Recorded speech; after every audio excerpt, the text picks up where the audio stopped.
اے محمد صلی اللہ علیہ وآلہ وسلم، سورج کے ڈھلنے سے رات کے اندھیرے تک ظہر، عصر، مغرب، عشاء کی نمازیں اور صبح کو قرآن پڑھا کرو، کیونکہ صبح کے وقت قرآن کا پڑھنا فرشتوں کی حاضری کا موقع ہوتا ہے۔ اور بعض حصہ شب میں بیدار ہوا کرو اور تہجد کی نماز پڑھا کرو، یہ شب خیزی تمہارے لیے ایک اضافی عمل ہے۔ امید ہے کہ اللہ تم کو مقام محمود پر فائز فرمائے۔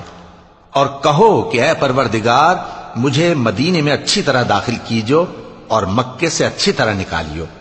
اور اپنے ہاں سے زور و قوت کو میرا مددگار بنائیو، اور کہہ دو کہ حق آ گیا اور باطل نابود ہو گیا، بے شک باطل نابود ہونے والا ہے۔ اور ہم قرآن میں وہ چیز نازل کرتے ہیں جو مومنوں کے لیے شفا اور رحمت ہے، اور ظالموں کے حق میں تو اس سے نقصان ہی بڑھتا ہے۔ اور جب ہم انسان کو نعمت بخشتے ہیں تو روح گرداں ہو جاتا ہے اور پہلو پھیر لیتا ہے، اور جب اسے سختی پہنچتی ہے تو نا امید ہو جاتا ہے۔ کہہ دو کہ ہر شخص اپنے طریق کے مطابق عمل کرتا ہے، سو تمہارا پروردگار اس شخص سے خوب واقف ہے جو سب سے زیادہ سیدھے رستے پر ہے۔ اور تم سے روح کے بارے میں سوال کرتے ہیں، کہہ دو کہ وہ میرے پروردگار کا ایک حکم ہے، اور تم لوگوں کو بہت ہی کم علم دیا گیا ہے۔ اور اگر ہم چاہیں تو جو کتاب ہم تمہاری طرف بھیجتے ہیں اسے دلوں سے محو کر دیں، پھر تم اس کے لیے ہمارے مقابلے میں کسی کو مددگار نہ پاؤ، مگر اس کا قائم رہنا تمہارے پروردگار کی رحمت ہے، کچھ شک نہیں کہ تم پر اس کا بڑا فضل ہے۔ کہہ دو کہ اگر انسان اور جن اس بات پر مجتمع ہوں کہ اس قرآن جیسا بنا لائیں تو اس جیسا نہ لا سکیں گے، اگرچہ وہ ایک دوسرے کے مددگار ہوں۔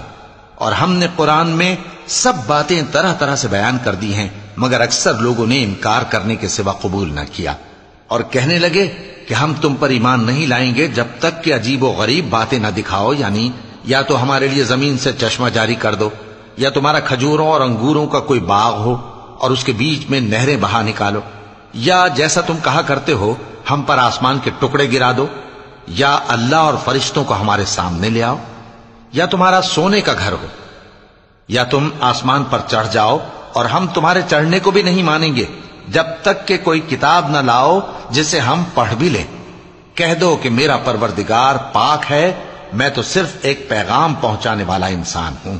اور جب لوگوں کے پاس ہدایت آ گئی تو ان کو ایمان لانے سے اس کے سوا کوئی چیز مانے نہ ہوئی کہ کہنے لگے کہ کیا اللہ نے آدمی کو پیغمبر کر کے بھیجا ہے؟ کہہ دو کہ اگر زمین میں فرشتے ہوتے کہ اس میں چلتے پھرتے اور رہتے بستے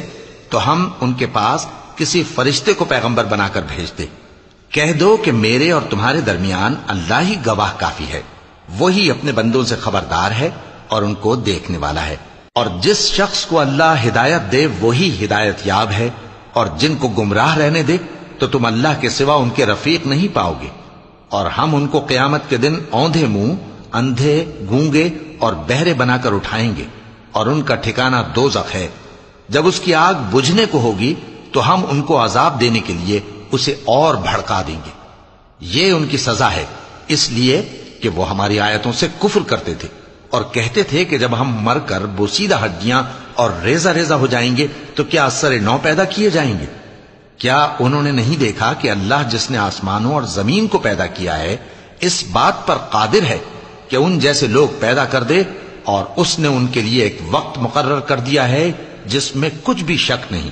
تو ظالموں نے انکار کے سوا اسے قبول نہ کیا۔ کہہ دو کہ اگر میرے پروردگار کی رحمت کے خزانے تمہارے ہاتھ میں ہوتے تو تم خرچ ہو جانے کے خوف سے ان کو بند کر رکھتے، اور انسان دل کا بہت تنگ ہے۔ اور ہم نے موسیٰ کو 9 کھلی نشانیاں دیں تو بنی اسرائیل سے دریافت کر لو کہ جب وہ ان کے پاس آئے تو فرعون نے ان سے کہا کہ موسیٰ، میں خیال کرتا ہوں